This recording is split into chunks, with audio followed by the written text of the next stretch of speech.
नमस्कार दर्शक बंधु आपण माने देखुछंती पूर्व पक्ष प्रस्तुत देश दर्पण।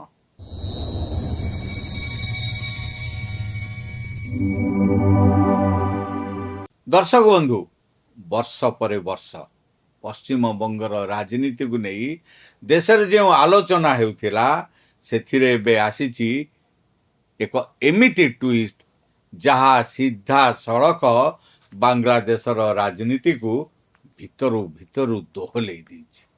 कारण पश्चिम बंगरे शासन बदलिबा मात्रे भारत नहीं एमिति किछि कठोर निष्पत्ति जहाकु नहीं ढाकारे चलीछि एबे जोरदार चर्चा। केउंठी डिटेंशन सेंटर, केउंठी सीमारे तारबाड़, केउंठी बीएसएफ रो कड़ा एक्शन, आउ केउंठी भारतर नुआ राजनैतिक चाल। तेणु एबे प्रश्न उठुछि मोदी सरकार कौन बांग्लादेश सीमा को नहीं नुआ मास्टर प्लान आरंभ कर देइछंती। आउ पश्चिम बंगरे शुभेन्दु अधिकारी एंट्री परे सतरे कौन पूरा बॉर्डर पॉलिसी बदली जिवो। आजिर एई वीडियो रे आमे आलोचना करिवा सेही पांचटी बड़ पदक्षेप जहा एबे भारत एवं बांग्लादेश संपर्क रे नुआ संकेत देउछि। तेणु वीडियोटी को शेष पर्यंत निश्चय देखा अनुरोध। आपण मानकु मोर अनुरोध आम चैनल को लाइक करंतु, सब्सक्राइब करंतु, आउ बंधु मानक सहित अधिकरु अधिक शेयर करंतु। दर्शक बंधु सबुठारु प्रथम एवं सबुठारु बड़ निष्पत्ति हेउछि पश्चिम बंगर समस्त 23 जिले रे डिटेंशन सेंटर निर्माण हेबो। एबे बेआईन भावे रहुतिबा बांग्लादेशी और रोहिंग्या अनुप्रवेशकारी तैयारी हेबो स्वतंत्र होल्डिंग सेंटर, जेउठारे सेमानंकु रखा जिवो जे पर्यंत सेमानंकर देशांतर प्रक्रिया संपूर्ण हेउ नाही। आउ सबुठारु चर्चार कथा हेउछि शुभेन्दु सरकार एहाकु सीधा सड़क नाम देइछंती डिटेक्ट, डिलीट एंड डिपोर्ट। अर्थात प्रथमे चिन्हट कर सारिछु, तापरे सरकारी रेकर्ड हटाइछु, एबे शेषरे देशरु बाहर करा जिवो। एई गोटिए घोषणा परे पश्चिम बंग राजनीति तीव्र सरगरम होई उठिछि।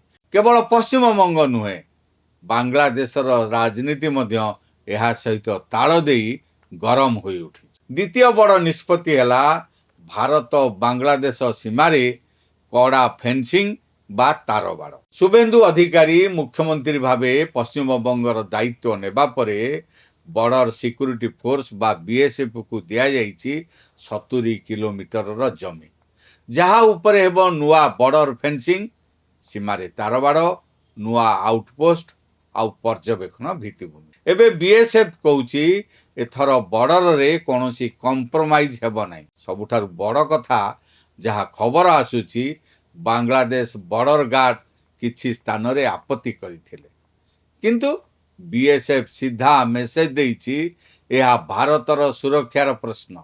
अर्थात एथर नुआ दिल्ली एवं नुआ कोलकाता दुहे गोटिए प्रकार रणनीति रे काम करुछन।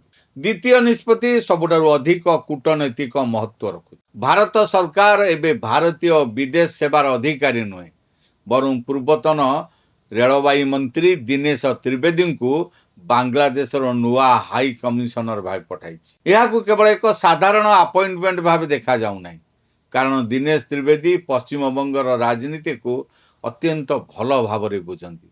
से सीमा अनुप्रवेश प्रसंग को मध्य गभीर भाव जानती।